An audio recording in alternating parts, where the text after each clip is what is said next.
Hey everybody, welcome back. Justin here with Red Battle Wagon. My last video I had mentioned that during the pandemic I got into watercoloring. Something just to be really calming, and it's been just an awesome little hobby so far. Yeah, I just want to show you kind of the equipment I've been using and show you at least one of the pictures I've been doing, so stay tuned.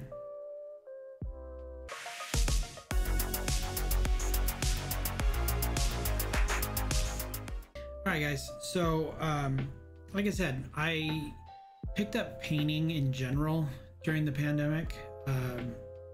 It was just an outlet to do something calming, to help calm the mind as you would. So I had always wanted to try watercolors, and I had one of the my kids' little Crayola watercolor sets, and I tried doing some painting, and of course those things are super thin, so yeah, I really wanted to try some professional grade stuff. So my wife actually picked me up, let's see here, this thing right here. It's the Winsor Newton field box set. This thing is amazing. I probably should do a better camera view, but I'm just going to show you right here. So this top part right here pops open. That becomes your water dish. Yeah, let me see. That becomes your water dish right there. This thing opens up. As you can see, you've got 3 pallets, 1, 2, and 3. This pallet's actually a water reservoir, which you can, store water in, and then you can pour into the water dish. Now, it sits right in there. How cool is that, right? It comes with like a little, like a sea sponge, so you can do some dabbing, dabbing and everything. And then you've also got these really cool, the watercolor paint pots, the Winsor & Newton paint pots. Nice thing is if you remove this, you can actually, I'm gonna pop all these out, I gotta be careful, but you can actually move this up and remove these trays. So if you don't like the palette that it comes with, you can actually, you can get your own watercolor sets, or even just empty pots, and then put in your own paints. For instance, I don't use the white color that often. I don't like doing more of pastel colors and diluting it down.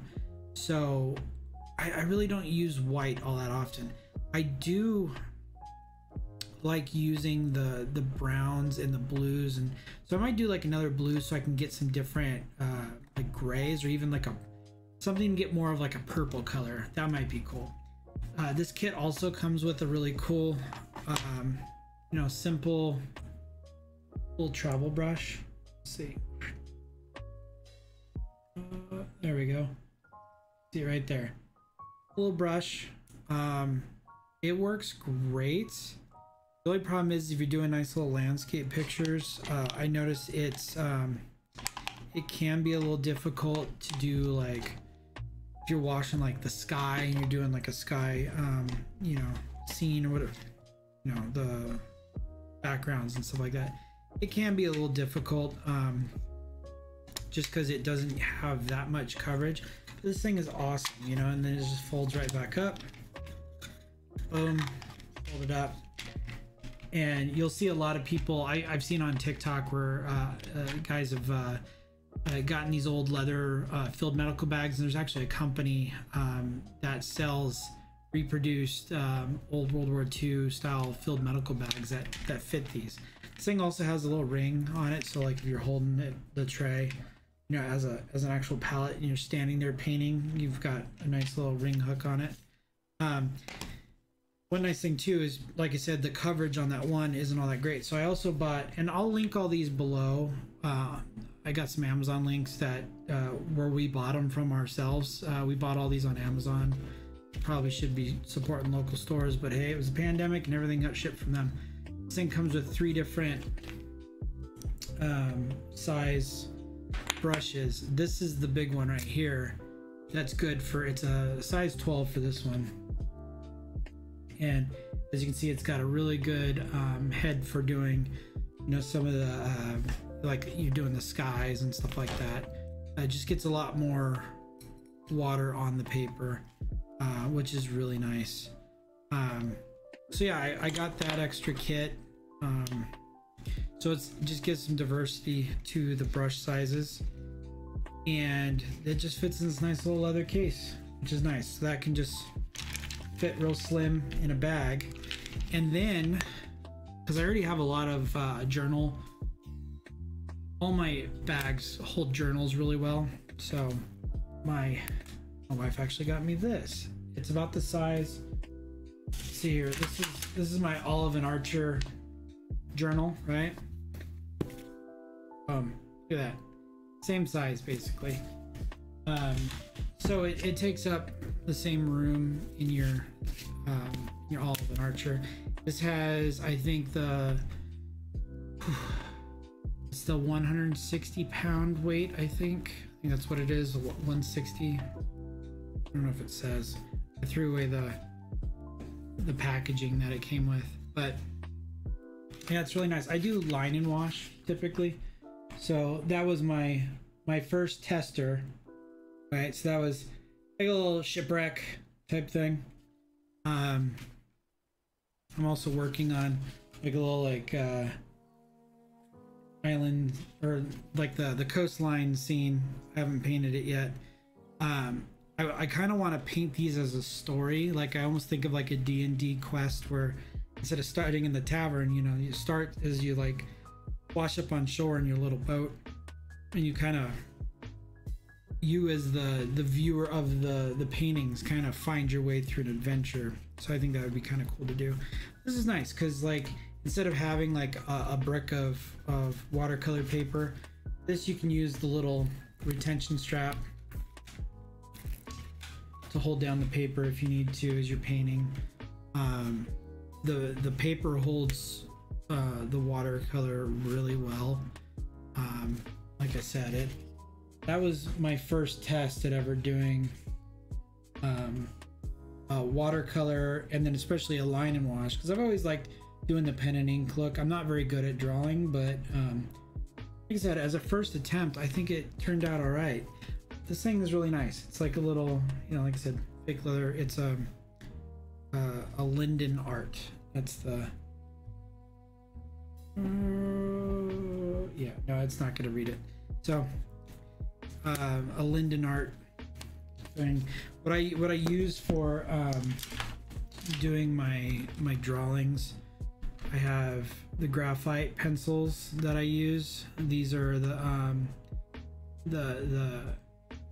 Faber-Castell. This is the 6-pack, and I was using the 2H for most of my lining that I was just doing, like when I was just sketching it out. Yeah, so I used the 2H graphite pencil to do just the general rough sketch.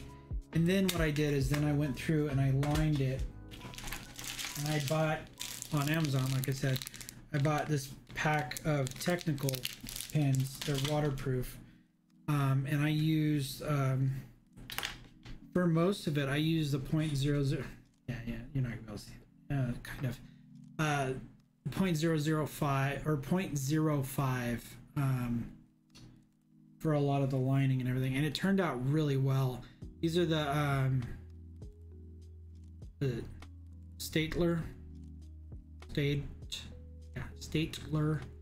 Gotta make sure. Some of these pens, they have interesting names. Yeah, it's a pigment liner. Like I said, I just looked for one that was waterproof. These were just real generic set on Amazon. But yeah, it turned out really nice. So it's got the nice little, let's see.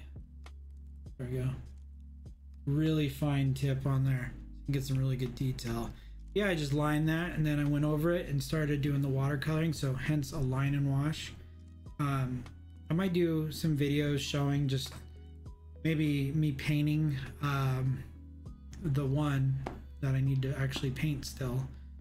I might do some of that this weekend or next weekend, so I might film that, and then maybe my next one I'll actually film me doing the sketching, lining it, and then doing the wash, just kind of showing how I do it. I'm not a trained artist at all, never taken any art classes. I watched some YouTube videos to make sure that the way I thought I should be doing it was correct. And yeah, it was, it's the process the pros use, but it's not necessarily a pro job. I just wanted to confirm that what I thought would be the right way to do it was correct. So, but yeah, that's, I don't have any other drawings. Yeah, I don't have any other paintings or drawings that I've done so far. We did a really fun one. My kids had a paint night towards the end of school, and it was with, I think they used like finger paints. And we did a lot of the painting with using like those flat round like makeup remover type pads, and you dip it in the finger paint and we were like rubbing the painting. We did a nice like beach scene. It was like a sunset with like a little desert island we painted with like a little palm tree silhouette. It was really nice. Turned out well, so that was really cool. I think that was kind of the thing that kind of put the pin in the cap, saying like, yes, I'm gonna go ahead and buy a nice paint set. And I'm glad I did. Well, I didn't. Like I said, my wife bought it for me. I'm glad she did. This thing is really cool. I think the next thing I need to do is do that Instagram purchase and buy the really ridiculously expensive but nice leather bag to put all my journal and you know, my watercolor paper, you know, thing in and everything. You know, I want to take a drive up the coast here soon. I'm going to take this with me and maybe try to sketch out what I see. That might be fun, since I'm kind of in the coastline phase of what I'm drawing and painting right now. So that might be kind of cool to add as the next few pieces in the book. So we'll see. We'll see how that goes. But yeah, I just wanted to show you guys this. I'll link all these down below, everything that I picked up. The only other addition was getting like, you know, the kneadable eraser, you know, for the graphite pencil to kind of keep it in the plastic. I'm sure there's a better way to store it. People that know about art, let me know the best way to store these little erasers is, because I don't know and I just never thought to look it up. So yeah, if you can let me know what's the best way to store these things, because I'm sure it'll dry out. It's probably like, you know, the clay you use to clay your car or whatever, right? But yeah, anyways, it's been a fun little hobby I picked up. Like I said, this is a little outside of doing the pixel art or even just playing games or kayaking, anything like that. This has definitely been a very calming experience. I've absolutely enjoyed doing the watercoloring. I used to think like, oh, watercoloring, that's not real. No, yeah, I think it's probably one of the coolest mediums to use. I'm having a blast doing it, and I hope to share more with all of you. Like I said, just wanted to show kind of the equipment I'm using so far. If you think if you can recommend anything else, maybe what color I can replace that white color with, because like I said, I don't need to dull out the colors and make them more opaque or whatever. I don't know, what would you use the white for? I don't know. For watercoloring, the paper is already white, you just leave the negative space, right? So I'm thinking maybe like a purplish color. I don't know if you've seen some of my Red Battle Wagon stuff. I clearly like the color purple, so it might be fitting to add a purple color into the palette. So we'll see. I already got ultramarine blue, so I mean, that's, you know, maybe we can do something else from 40K, like you know, get like a black Templar black or something. I don't know, we'll see. Make it fun, or Iron Fist yellow or something, right? So we'll figure it out. Yeah, I look forward to sharing with you more. There's like fireworks going on outside right now. It's better than the washing machine going earlier, making clicking noises. My last video I realized had clicking noises in the mic from the washing machine, so that's always fun. But anyways, I look forward to sharing with you more with what's going on. And as always, if you like my rambling, please subscribe and hit that bell so you know whenever I'm going to come on here and ramble some more. So take care of yourself, and I'll talk to you later. Have a good one.